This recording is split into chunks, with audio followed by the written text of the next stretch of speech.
Alright, what's up? It's Easy Math 123 back at it again. And today, people, I'll be teaching you 3 rules that you need for calculus, derivatives. So we're going to be going over 3 rules today. As I said prior, we're going to be going over the power rule,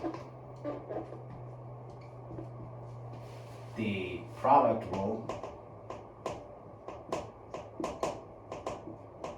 and the quotient rule. So we're going to be going over the power rule first. And for the power rule, it's really easy. So for example, if I'm given an equation f of x equals 2x squared, and I need to find the derivative, right? First, you were taught you can use limits, limit as h approaches 0, but that's a very long method. I don't recommend doing that actually. And instead, what we can do is we can implement the power rule. We can go f of x, the derivative of f of x is obviously f prime of x. And then we can take the 2x squared and we can change it. So in order to implement the power rule, we would need the 2x squared. Let me just write it large here. For the power rule, you need to actually take this out front, multiply it by the coefficient of the variable you're integrating, and then subtract the power by 1. It's called the power rule because you're subtracting the power by 1, right? So then what we can do here is we can take this 2x squared, and after we implement all these steps, it turns into 4x. It turns into 4, obviously there's a 1 there, but you don't really need to mention it because it's the power of 1, it doesn't change anything. So in the end, your derivative would be 4x. We can obviously try another example. For example, if I'm just given 4x, right? F of x equals 4x, that would just be f prime of x equals 4. Because what I'm doing is I'm taking 4x. There's obviously an imaginary 1 there. You don't have to write it out. You're subtracting that by 1. You're getting 0. So anytime, so you're getting 4 times x is 0. X is 0. Obviously, anything to the power of 0 is 1. So regardless, your derivative would be 4. And you can also do this with multiple variables. For example, if I'm given 4x squared minus 3x, and I need to find the derivative of that, we can take it and we can turn it into f prime of x equals 8x, right? Because I'm taking the 2 out. 2 times 4 is 8, and then I'm subtracting the 1, it's 8x, and then since it's 3 minus 3x, we're just making that minus 3. So that's the power rule. Next, we're going into the product rule. Now, the product rule is really handy when you're given a bunch of factored fractions. For example, if I'm given an x minus 1 times let's go with an x plus 2. For example, right? I'm given this. What I need to do for the product rule is there's a formula. One thing I want you all to remember is you actually should write this formula. It will be, so I'm going to write some letters here. First, since I'm given 2 terms here, you want to collapse them and you want to label them as u and v. It really helps in the long run. So what I'm going to do is write down the formula. It's v times the derivative of u, v times the derivative of u, plus u times the derivative of v. So it's v du plus u dv. I'm just going to work out the work here, for example. So first we're going to take v, right? V is x plus 2. So I'm going to take x plus 2 and multiply it by the derivative of u. In this case, u is x minus 1. And since the only variable there is x, so the derivative of x minus 1 is 1. So it would be x plus 2 times 1. And then we're adding the u dv, which would mean you're getting the x minus 1 times the derivative of v, which in this case is 1. So then at the end of it, your derivative would end up being x plus 2 plus x minus 1, which in this case would equal 2x plus 1. Now if you want to check this, you can obviously expand this function, so I can just check it here real quick. We can expand, obviously you can do FOIL, so x squared plus 2x minus x minus 2, which would end up being x squared plus x,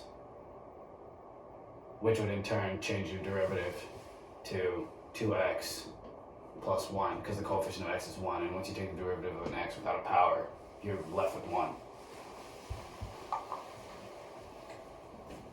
So that's the product rule. I'm going to do another problem just in case, where we can implement powers into the products.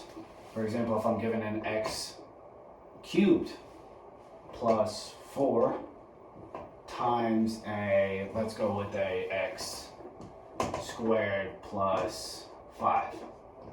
Again, using this formula v du plus u dv, you can in turn change it into u v, so we can go v du here, where we can take x squared plus 5 and multiply it by the derivative of u, which in this case would be 3x squared, because I will implement power rule here, and x cubed would turn into 3, because you bring the 3 up front, subtract by 1, it would be 3x squared over here.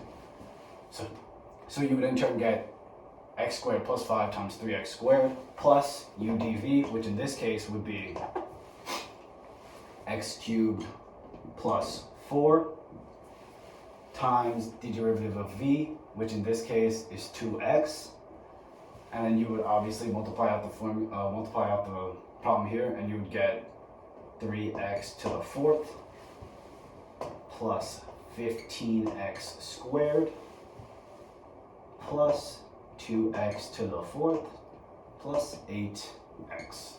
And you can combine like terms. You would get here 5x to the 4th plus 15x squared plus 8x.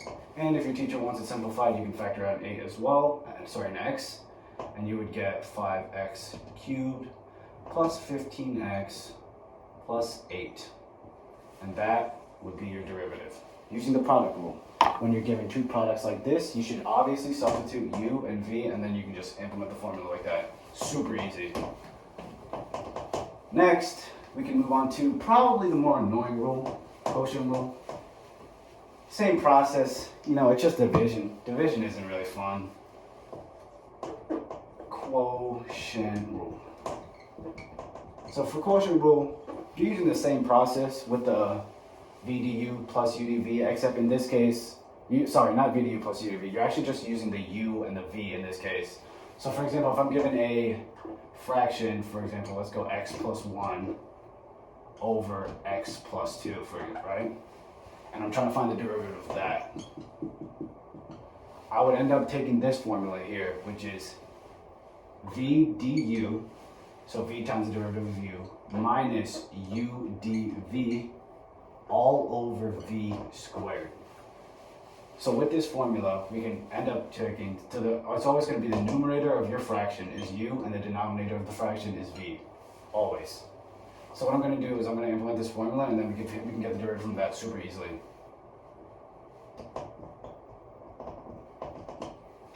So with the V du, obviously we're going to get x plus 2 times 1, because the derivative of U in this case is 1. And then we're going to have to subtract that by u dv, which in this case would be x plus 1 times, again, the derivative of v in this case is 1, all over v squared, which is x plus 2 squared, quantity squared, which would end up giving you an equation of x plus 2 minus x minus 1. Because you have a minus u, you have to carry it over, so therefore your minus 1 is there as well. All over x plus 2 squared. Now we can also collapse that again by just eliminating the x's, because x minus x is 0, and then 2 minus 1 would end up being 1 over x plus 2 squared. So that's your derivative using the quotient rule. We're going to go over another problem.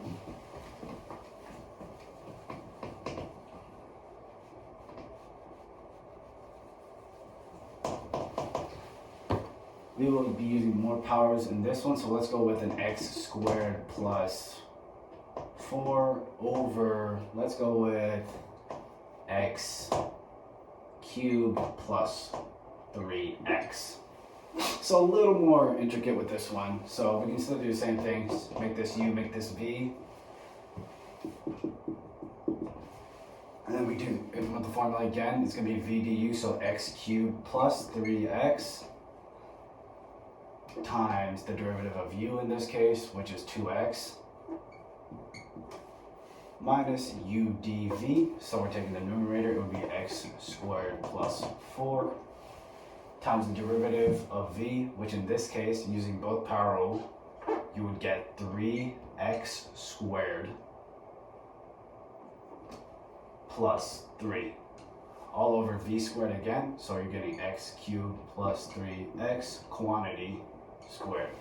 So obviously we're going to expand it again, where we get 2x to the 4th plus 6x squared minus 3x to the 4th plus 12x squared plus 3x squared plus 12 all over x cubed plus 3x quantity squared. And then we can obviously combine like terms, so we're getting 2x to the 4th minus 3x to the 4th, which will get you negative x to the power of 4 plus 6x squared plus 12x squared plus 3x squared. That's going to give you plus 21x squared. And then we're going to get that last little whole number here, which is 12, so we're going to put plus 12 at the end, all over x cubed plus 3x quantity squared. So that's product rule, power rule, and quotient rule all mixed into one right here, and I hope you guys enjoy the video. Thank you.